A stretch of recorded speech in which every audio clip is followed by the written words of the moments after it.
And meron ako ditong gabi. Babalatan ko muna ito. Ayan, after ko mabalatan itong gabi, hinati ko ito ng ganyan. And then, kakayurin ko yung gitna gamit itong pangkayod ng buko.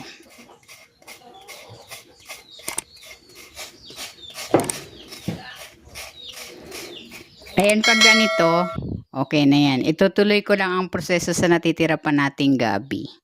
Ayan, ito na yung kinayod ko. Ito na yung laman ng gabi. Maglalagay ako dito ng grated coconut, kinayod na nyug, asukal,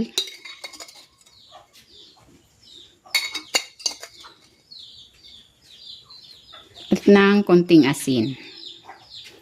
Haluin ko muna.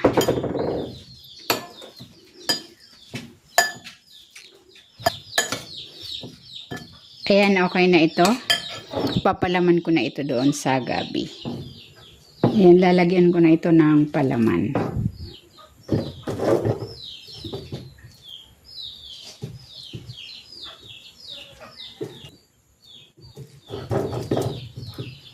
Ayan, okay na yan. Then, pagtataklugin ko ito.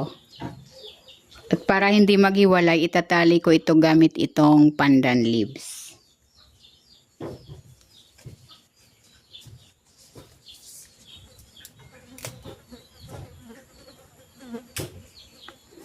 Ayan, ganyan lang. Uulitin ko lang ang proseso sa natitira pa nating gabi. May natira akong palaman, ilalagay ko dito sa ilalim. Then, ilalatag ko na dito yung gabi.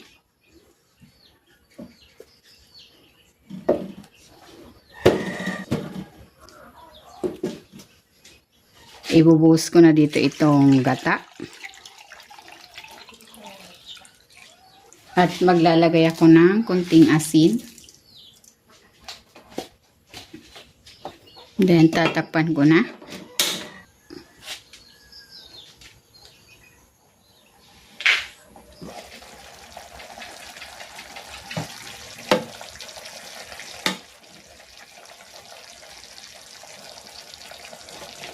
Ayan, luto na itong kaloko o ginataang gabi.